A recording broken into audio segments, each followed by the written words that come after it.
আসসালামু আলাইকুম ভিউয়ার্স, আজকের রেসিপিতে আছে আমার খুবই প্রিয় একটি আইটেম, আর সেটি হচ্ছে কাঁচকলা দিয়ে বড়া।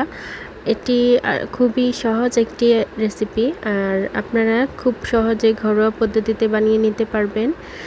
আর এই আইটেমটি পোলাও অথবা ভাতের সাথে অথবা শুধু শুধু খেতেও এত মজা হয়, যা আপনার মাছ মাংসের কাবাবের চেয়েও বেশি মজা।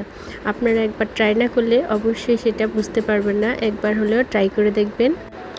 আমি এখানে 6টা কলা নিয়ে নিয়েছি, আর এগুলোকে ভালোভাবে ধুয়ে এখন আমি এগুলোকে কুচি কুচি করে আমি কেটে নিয়েছি। এবার আমি এগুলোকে সিদ্ধ করে নেব পানি দিয়ে।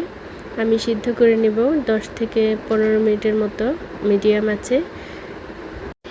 এবার কলাগুলোর পানিগুলো ঝরিয়ে এবার আমি কলাগুলোকে খোসা ছাড়িয়ে নিয়েছি, আর এবার আমি হাত দিয়ে এগুলোকে ভালোভাবে চটকে নিচ্ছি।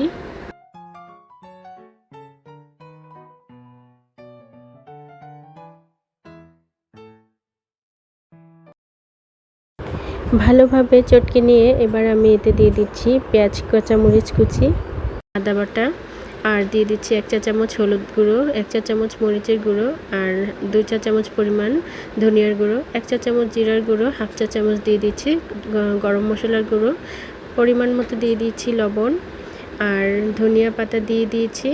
ধনিয়া পাতা কুচিগুলো দিয়ে তারপর আমি এখানে দিয়ে দিচ্ছি হাফ কাপ পরিমাণ চালের গুঁড়ো, আর এগুলোকে আমি একসাথে মেখে নিব। আর এখানে আমি একটি ডিম ব্যবহার করেছি, চাইলে আপনারা ডিমটা স্কিপ করতে পারেন অথবা দিলে খুব ভালো হয়।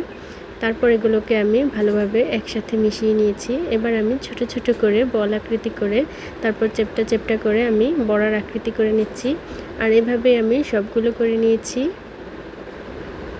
ভিউয়ার্স, আমার 6টা কলা থেকে দেখুন কতগুলো বড়া হয়েছে, আর এগুলো এখন আমি ভেজে নেব। আমি একটি কড়াইয়ে একটু সয়াবিন তেল দিয়ে দিয়েছি।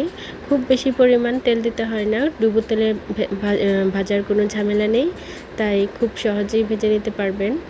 অল্প পরিমাণ তেল দিয়ে এতে আমি এক এক করে সবগুলো কলার বড়া দিয়ে দিচ্ছি।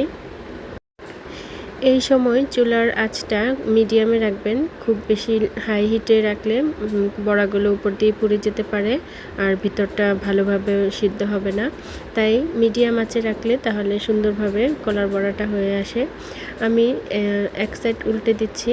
এভাবে আমি কিছুক্ষণ পর পর উল্টাপাল্টা করে আমি দুপাশ ভালোভাবে ভেজে নিব। আর দুপাশ ভেজে নিয়ে আমি একইভাবে সবগুলো বড়াই ভেজে নিচ্ছি।